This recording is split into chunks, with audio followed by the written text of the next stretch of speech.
23 ABC's Digital Update is brought to you by West Medical. Good evening, I'm Jessica Harrington. Here's what's making headlines around Kern County. Governor Gavin Newsom holding a news briefing to address schools and the process of reopening for the upcoming year. He said they're putting in place guidelines for schools looking to physically open for in-person education. The foundational data that we have laid out county by county all throughout the state of California. We are now putting forth guidelines that say schools can physically open for in-person education when the county that they're operating in has been off our monitoring list for 14 consecutive days. Newsom said most people prefer in-class teaching and the benefits it brings to education, but safety and health must come first. The governor stated schools in counties that do not meet the 14-day requirement must begin the school year with distance learning. This decision is just one part of the governor's 5-principle pandemic plan for schools. Newsom also announced the state is investing $5.3 billion in additional funding for schools. The county, through the Kern Recovers program, is providing temporary transitional support to help local small businesses. It aims to help those businesses meet guidelines through distribution of personal protective equipment at no cost. Some of the products include disposable face masks, vinyl gloves, wipes, and hand sanitizer. To be eligible, businesses must have a physical business location in Kern, have less than 200 employees, were impacted by COVID, and need assistance. For more on the program, just head to the county's website.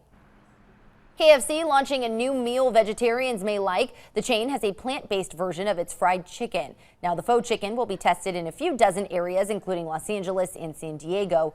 The meat-free product is produced by Beyond Meat and was tested in Atlanta for one day last year.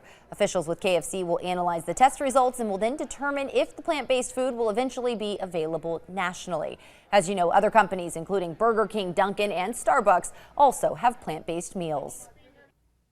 And we're still tracking some hazy skies across Kern County. Air quality alert remains in effect through the weekend and into Monday. The good news, despite the haze, our air quality so far hasn't been severely impacted. It's not looking great for tomorrow, though. Even without the wildfire smoke factored in, we're at 133, so unhealthy for sensitive groups with the ozone pollution. And as we've been saying, if we do see some aggressive fire behavior, our skies could become smoky and that air quality could get quite a bit worse. 102 for tomorrow in Bakersfield, 101 at McFarland, 97 for Wofford Heights, 107 in Ridgecrest. So some very hot temperatures to be found in the desert. Not a whole lot of wind compared to average, at least 20 to 25 miles per hour in the desert, and an average 5 to 10 miles per hour for us here in Bakersfield. 7-day forecast shows that initial increase in our temperatures, 102 tomorrow, 103 for Sunday, and then a nice little decrease. Not getting too cool, pretty close to normal for the remainder of the forecast. 99 Monday, falling as low as about 97 degrees as a trough works its way onshore for Wednesday and Thursday. 7-day forecast for the remainder of the county here. Fraser Park, a nice little cool down into the lower 80s by next week. Some mid-80s in the forecast for Tehachapi and mainly mid-90s for the Kern River Valley.